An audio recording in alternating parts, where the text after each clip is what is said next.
好，又到咗黑店名槍咁啊，分享嘢嘅時候啦。咁今日咧呢個係一個純粹個人分享嘅環節。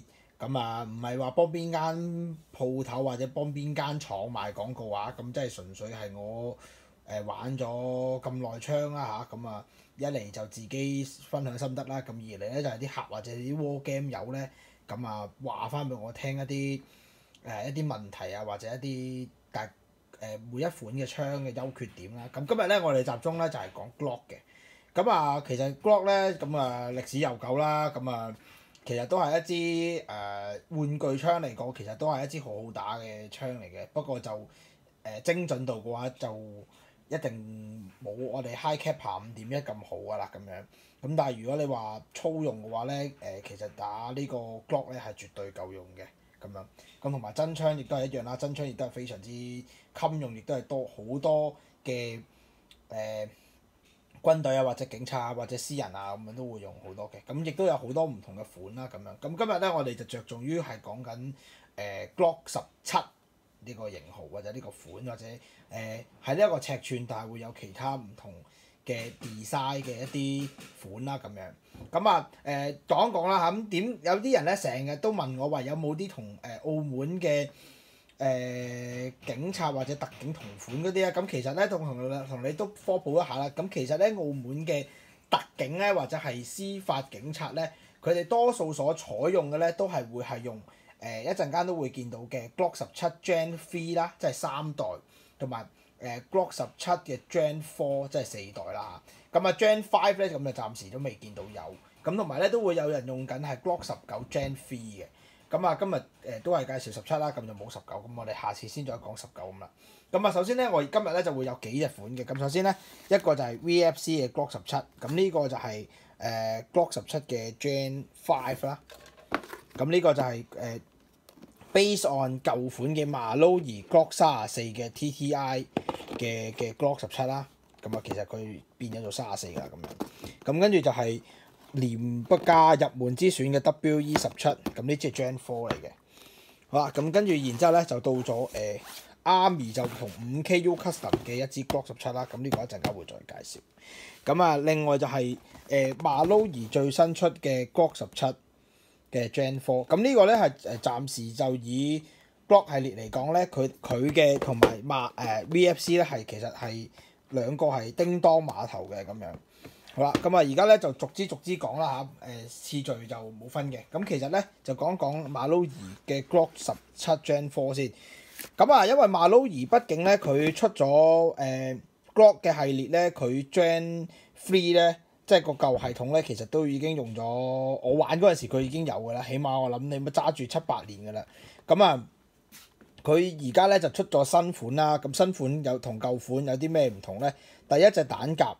舊款嘅彈夾同新款嘅彈夾咧，係會有大細之分嘅，所以咧舊款嗰隻彈夾咧就唔兼容去新款嘅 Gen 4呢度用嘅，就算用到都會有啲絕嘅。OK，咁啊，然之後咧就係嗰個槍嘅外觀啦。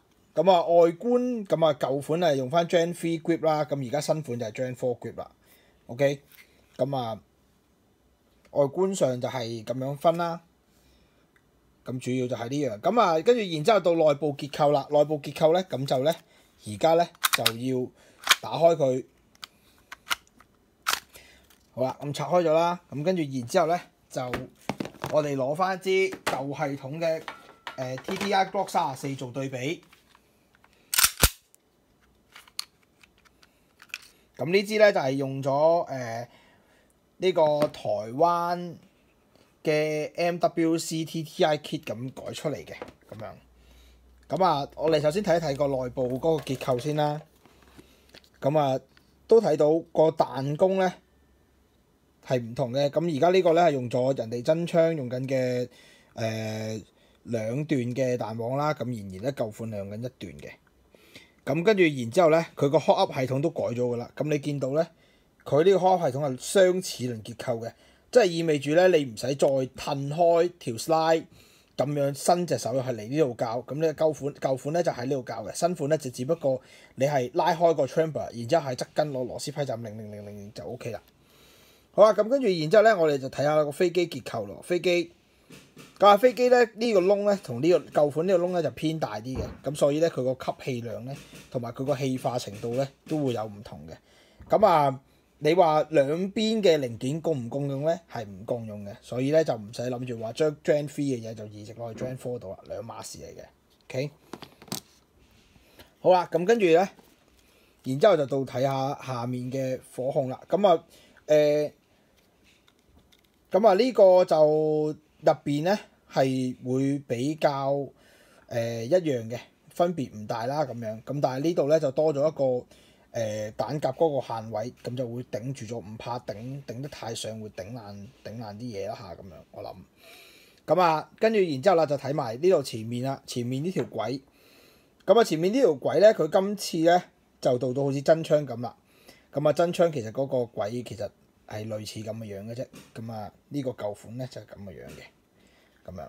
咁啊，睇埋個底啦。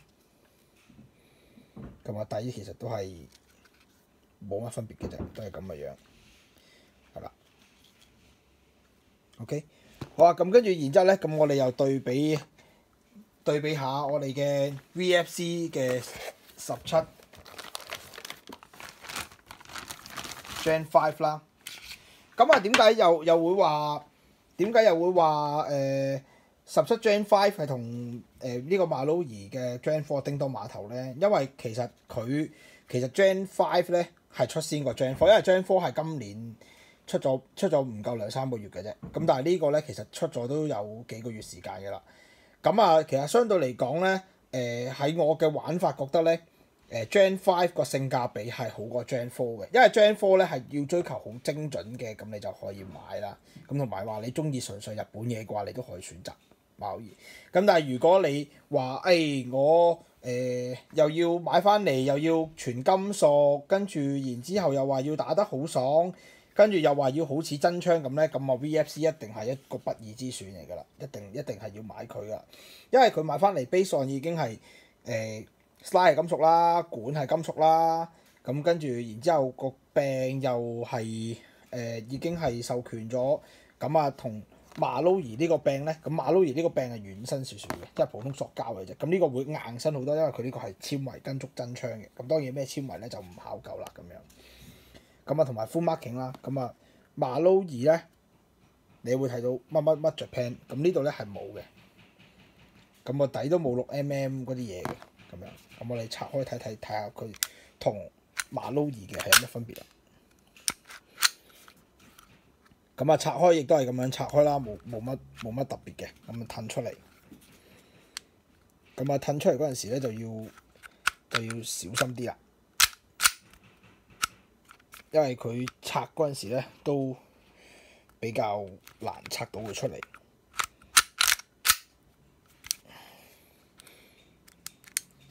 咁啊，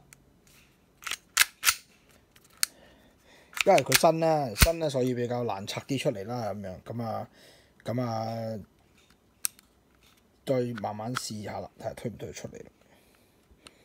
咁睇下先。咁啊，佢呢個就比較特別啦。好啊，咁啊拆咗出嚟啦。OK，咁我哋對比下同馬騮兒 Gen 4有咩分別啦。咁雖然系統係唔同嘅，咁啊，但係咧佢嗰個 VFC 咧又比馬騮兒又好啲啲。咁啊，首先我哋睇睇嗰個福盡彈簧啦。福盡彈簧其實大家都係採取兩段式嘅，but 呢個咧係可以 VFC 係可以喺呢度較 hot up，即係意味住喺邊度啊？你可以喺拉開佢之後咧，跟住你就可以擰咁樣啦。OK， 但係你拆嗰陣時咧，你就要注意啦。你就要注意啲乜嘢咧？你又要注意佢要將呢一個位咧，要褪翻去嗰個卡嗰個 hot up 咗嗰個卡位先可以將呢條福盡彈簧攞出嚟嘅。如果唔係咧，就攞唔到，卡住咗嘅。咁啊，呢個係最好啦。呢個較 hot up 啦，係前面擰就 OK 啦。咁啊，但係呢個咧就喺個槍把隔離擰嘅咁樣。咁啊，飛機個窿大家都係差唔多一樣噶啦，咁樣。咁但係咧，因為佢要推喐呢條金屬 slide 咧，咁啊好明顯咧，佢個飛機入邊個飛鏢同飛鏢彈弓係會有啲唔同嘅。咁同埋咧，佢用緊呢個座咧係普通嘅合金嚟嘅啫。咁大家其實都係普通合金嚟嘅啫，都冇話咩噶啦咁樣。咁同埋咧，佢呢隻飛機咧係偏大嘅，呢隻飛機係偏大嘅啊。咁同埋呢一隻咧，因為佢新款咧，咁都係一樣啦。其實大家都係差唔多嘅啫咁樣。咁啊，外觀上都係冇分別㗎啦。咁啊，同埋我自己覺得啦嚇，佢VFC 打出嚟嗰條槍嗰個彈道咧係會比Gen 4直啲嘅。咁有機會咧，到時咧會再拍翻段 function 嘅片俾大家試下咁樣。OK，咁啊睇埋嗰個火控啦。咁啊火控其實咧Gen 4就會用，即係佢會包到冚晒啦。咁呢個咧就會用料用得少啲嘅咁樣。咁同埋咧佢呢個Hammer Spring 咧都會偏大力，因為咧佢要打得好行同埋煲得好勁咧，咁所以佢要打得比較嗰個Hammer Spring 咧就會比較硬啲咁樣，所以就會比較容易蝕，所以呢個要多啲注意，可能要換拍屎咁樣。OK， 咁跟住然而咧馬騮兒就係普通啦，因為佢膠 slide 嘅關係，所以佢又唔需要用到咁硬嘅咁樣。OK， 咁啊前面都係會有啲唔同啦咁樣。咁呢個係大家設計上嘅問題嚟嘅啫，咁呢樣嘢就係啦，咁啊綜合啊，咁啊我自己就覺得咧，用緊舊系統嘅Gen 3 Marlowe 系統嘅話咧，其實係需要多啲時間去了解，同埋多啲時間去執佢嘅，因為畢竟咧，其實呢個系統都用咗都好多年㗎啦。咁啊，其實都因為佢都跟唔上潮流啦，其實一直都可能有啲弊病喺度。咁但係咩弊病嘅話，我諗相信大家都會明白嘅。咁呢度我就唔多講啦。咁啊，純粹討論嘅啫。咁樣咁啊，其實如果你話可換性或者兼容度咧，Gen 3其實都喺呢個市場上都係仲有一個不易嘅堅定嘅位置咁樣嘅。咁啊，然而 Gen 4馬騮兒 Gen 4咧就其實啱啱先起步啦，咁所以其實佢都仲需要多啲時間先會有多啲零件係去照顧到廣大嘅槍友嘅需要嘅咁樣，係啦。咁啊跟住然之後咧，其實VFC 嘅 Gen 5咧，咁啊又會係另外一個層次啦。咁其實咧佢生產嗰段時間咧，比我哋馬騮兒嘅 Gen 4咧又會比較耐啲。咁所以咧，其實咧佢嗰啲咩鋁 slide 啊、鋼 slide 咧，其實咧佢都出得比較快嘅。咁所以同埋比較多咯，同埋比較多款咯。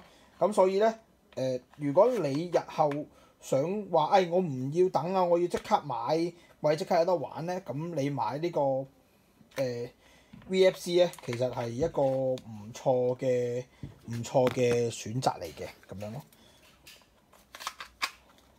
係啦，咁樣咁啊，同埋咧，始終VFC 咧，佢根據啲 war game 友咧，佢哋聲稱話咧，氣化係會好啲嘅，同埋咧冇以前咧打出嚟嗰陣時咁唔順嗰種感覺。咁啊呢個咧就聽就算啦。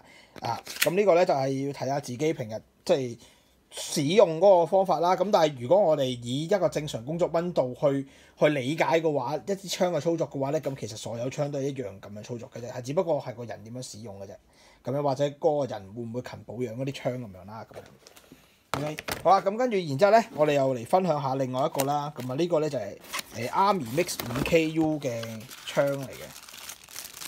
咁啊其實都好普通好土炮嘅。咁但係咧佢用緊呢隻彈夾咧，就係Marlowe嘅Gen 4個樣嘅彈夾，係啦咁樣。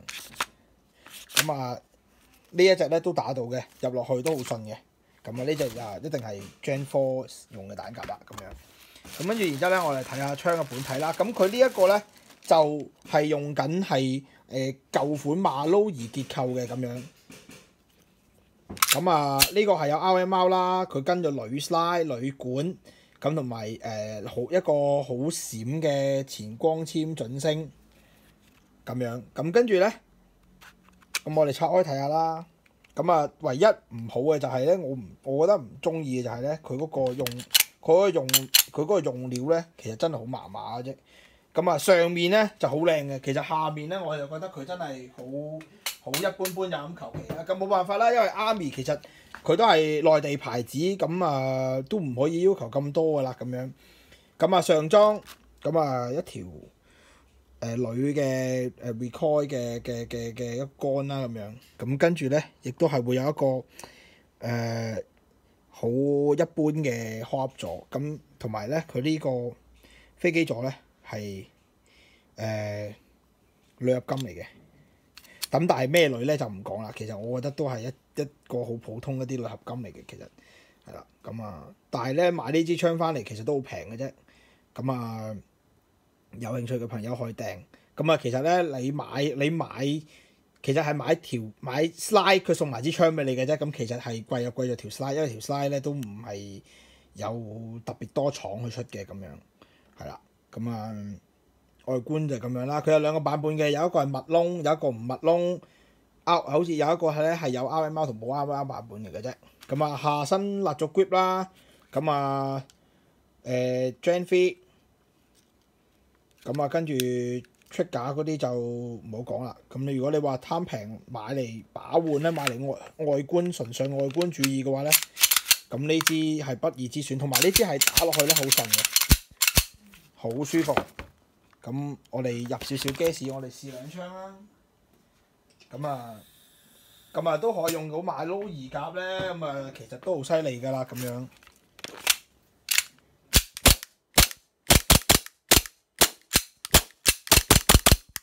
係啦，咁啊都係咁啦，冇乜特別啦咁樣。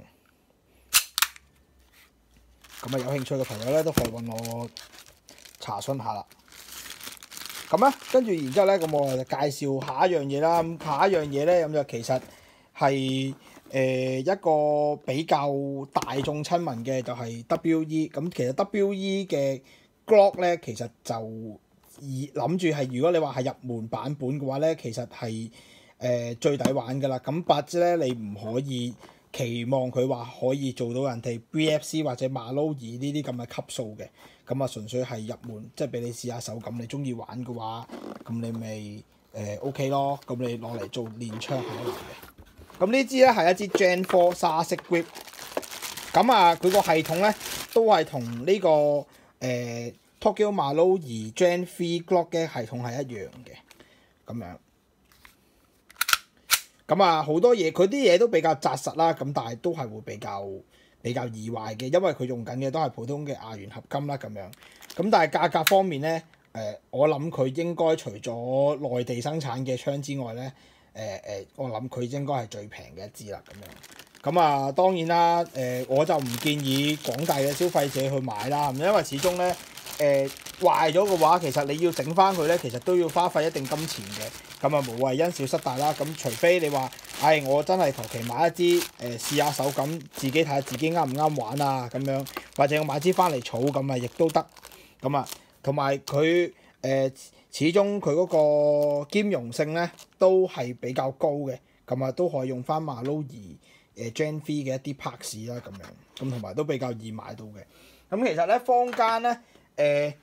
無論你 VFC 又好 WE 又好馬騮兒又好，其實呢啲款嘅槍咁，其實佢都會周圍都會有佢嘅零件啊，兼容性都會比較高嘅。咁所以其實你唔使話買咗支槍翻嚟未必整唔到啊，或者整唔好啊咁樣，係只不過事在人為啦。咁第二樣就係話睇下你願唔願意投放咁多嘅錢去一支咁嘅槍度咯。因為始終你諗下。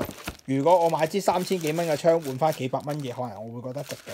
咁但係如果我買支幾百蚊嘅槍又換翻啲幾百蚊嘅零件嘅話咧，咁你自己諗下個心理陰影面積可以去到幾多啦咁樣。咁所以其實買槍咧，可以先自己 research 下啦，可以自己問下身邊嘅朋友啊，或者問下人哋鋪頭啊咁樣，唔好盲目去為追求而追求啦咁樣。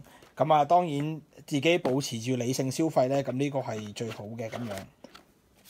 好啦，咁啊，今日咧就分享到咁多啦。咁啊，繼續咧，如果日後有下一個吹水環節咧，咁我哋繼續再吹水。咁啊，今日咧一次過講齊晒5支槍。咁其實咧，